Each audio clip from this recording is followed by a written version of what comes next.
Assalamualaikum warahmatullahi wabarakatuh. Perkenalkan, nama saya Ziva Paldiana Putri dari kelas 11 IPA 6, nomor absen 35. Di sini saya akan melakukan praktikum faktor-faktor yang mempengaruhi laju reaksi.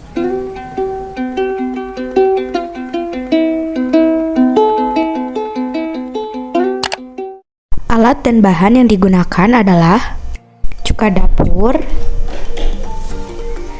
balon warna-warni, soda kue, corong yang terbuat dari kertas, dan 3 buah botol plastik. Dan yang terakhir, gelas pengukur. Langkah pertama, masukkan cuka ke dalam gelas pengukur sebanyak 50 ml. Pada botol pertama, saya memasukkan cuka ke dalam gelas pengukur 10 ml 3 kali, 5 ml 1 kali, dan 15 ml 1 kali. Jadi, volume pada botol pertama sebanyak 50 ml. Pada botol kedua, saya melakukan seperti pada botol pertama, yaitu 10 ml 3 kali, 5 ml 1 kali, dan 15 ml 1 kali. Maka jumlah volume pada botol 2 sama seperti botol pertama, yaitu sebanyak 50 ml. Selanjutnya, saya memasukkan cuka ke dalam botol ketiga dengan ukuran yang sama seperti langkah sebelumnya. Jadi, volume pada botol ketiga sama seperti botol pertama dan kedua, sebanyak 50 ml. Langkah kedua, saya menyiapkan corong, soda kue, 3 buah balon dengan warna berbeda, dan sendok. Langkah ketiga, saya memasukkan soda kue 1 sendok ke dalam balon kuning menggunakan corong.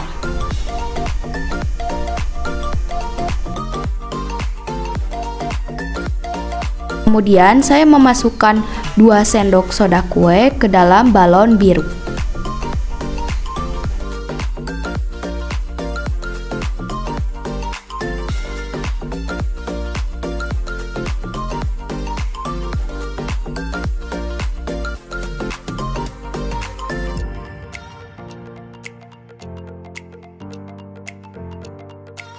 Selanjutnya, saya memasukkan 3 sendok soda kue ke dalam balon merah menggunakan corong.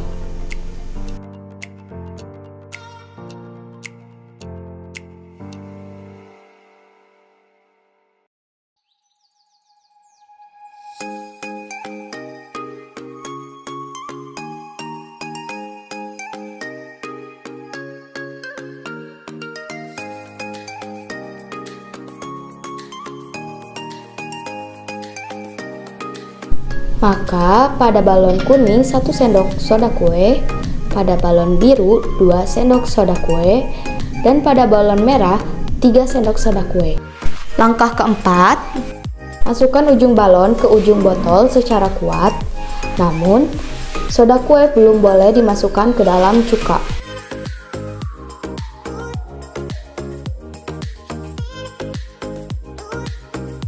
Lalu siapkan stopwatch untuk menghitung waktu yang diperlukan balon untuk menggelembung paling besar. Lalu masukkan balon yang berisi soda kue ke dalam cuka secara bersamaan, dan lihatlah reaksinya. Pada 10 detik pertama, terlihat bahwa balon merah lebih menggelembung paling besar daripada balon biru dan balon kuning.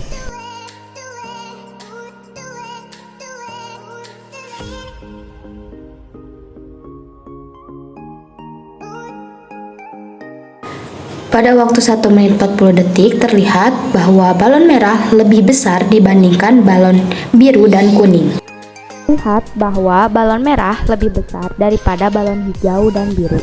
Perbedaan jumlah soda kue dan cuka mempengaruhi pengembangan balon. Hal ini membuktikan bahwa konsentrasi mempengaruhi laju reaksi. Semakin besar konsentrasi suatu larutan, maka semakin tinggi pula laju reaksi yang dihasilkan.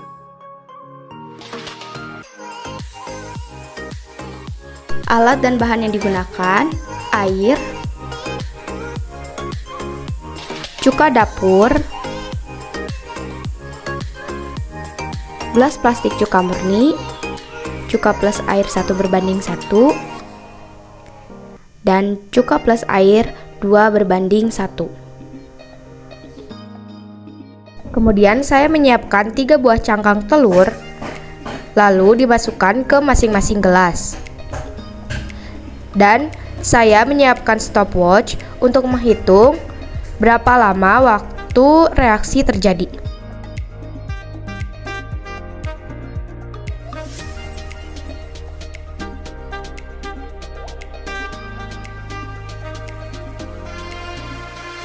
Bisa kita lihat pada gelas cuka murni mengalami perubahan, di mana gelembung menjadi lebih banyak dan cangkang telur yang terendam berubah menjadi lebih putih.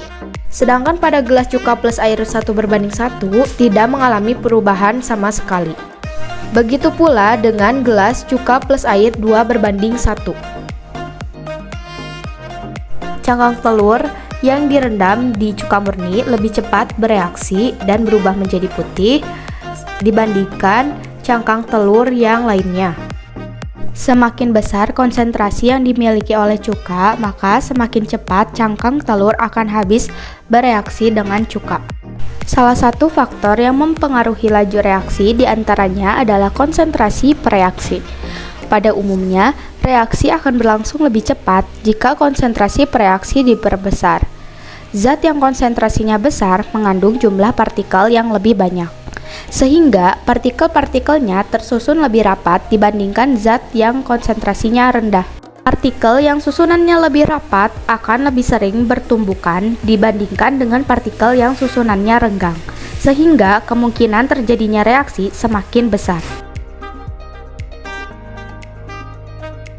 Alat dan bahan yang digunakan: 3 buah gelas plastik,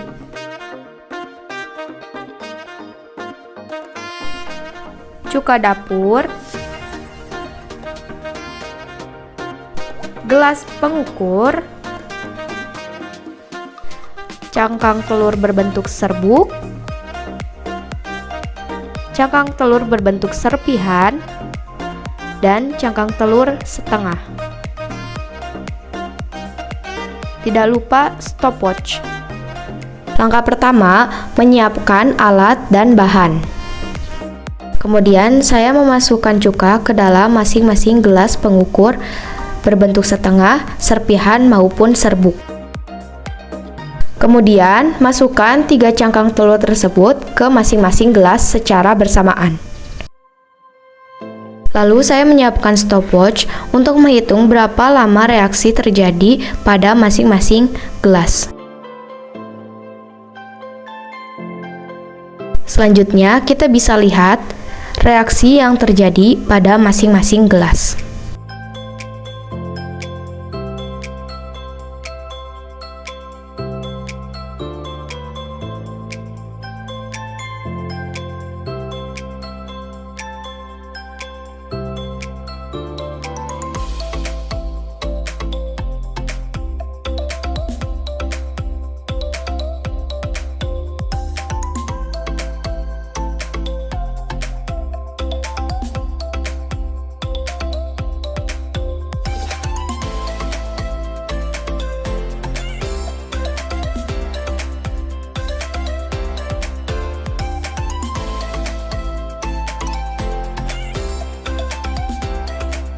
Pada gelas serbuk terjadi reaksi setelah 1 menit 15 detik. Pada gelas serpihan terjadi reaksi setelah 1 menit 54 detik. Lalu pada gelas setengah terjadi reaksi setelah 10 menit.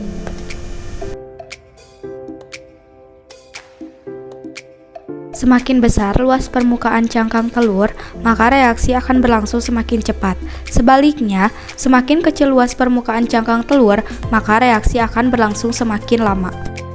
Luas permukaan antara zat-zat yang bereaksi merupakan suatu faktor yang mempengaruhi kecepatan reaksi bagi campuran reaksi yang heterogen, misalnya antara zat padat dan gas. zat padat dengan larutan, dan dua macam zat cair yang tak dapat campur. Salah satu syarat agar reaksi dapat berlangsung adalah zat-zat pereaksi harus bercampur atau bersentuhan. Pada campuran pereaksi yang heterogen, reaksi hanya terjadi pada bidang batas campuran. Bidang batas campuran inilah yang dimaksud dengan bidang sentuh. Dengan memperbesar luas bidang sentuh, reaksi akan berlangsung lebih cepat.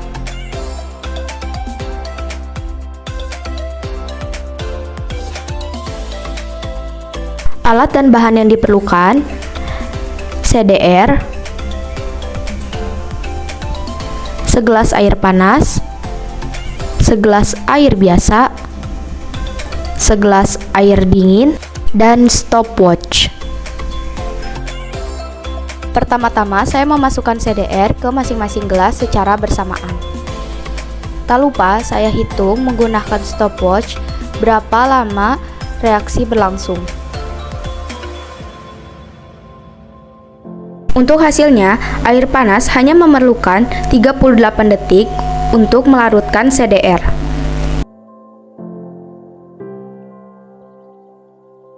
Sedangkan air biasa memerlukan waktu 51 detik untuk melarutkan CDR. Sedangkan air dingin memerlukan waktu 1 menit 4 detik untuk melarutkan CDR. Semakin tinggi suhu atau temperatur suatu larutan, maka energi kinetik akan semakin bertambah, sehingga laju reaksi semakin cepat.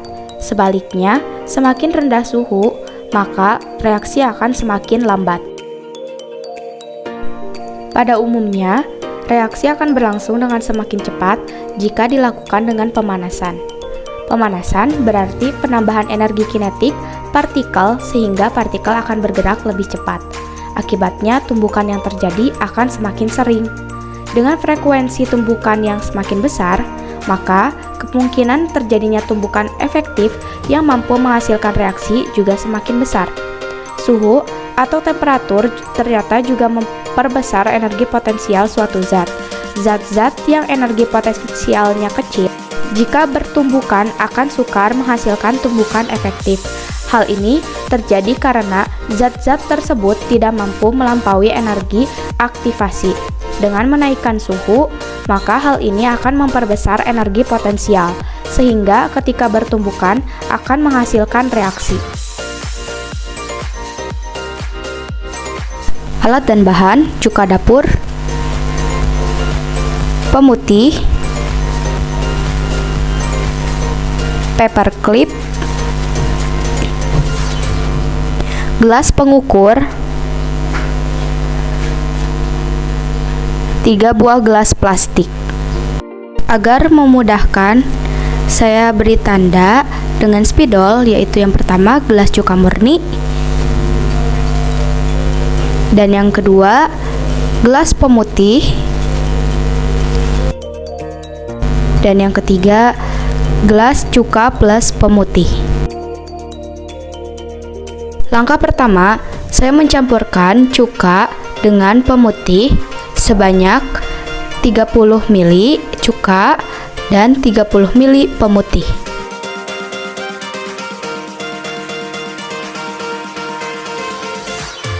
Lalu, saya memasukkan cuka ke dalam gelas cuka murni dan saya memasukkan pemutih ke gelas pemutih. Lalu saya menyiapkan gelas cuka plus pemutih yang sudah dicampurkan sebelumnya.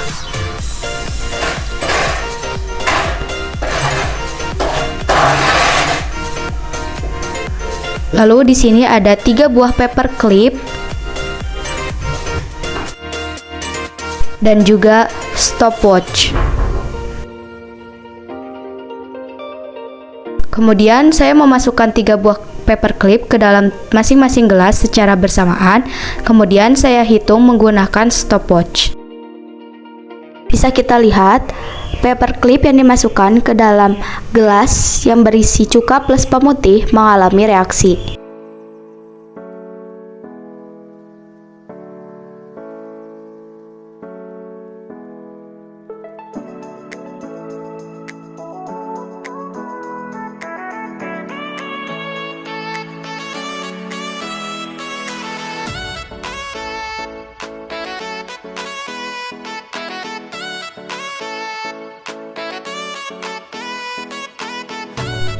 pada waktu 2 menit.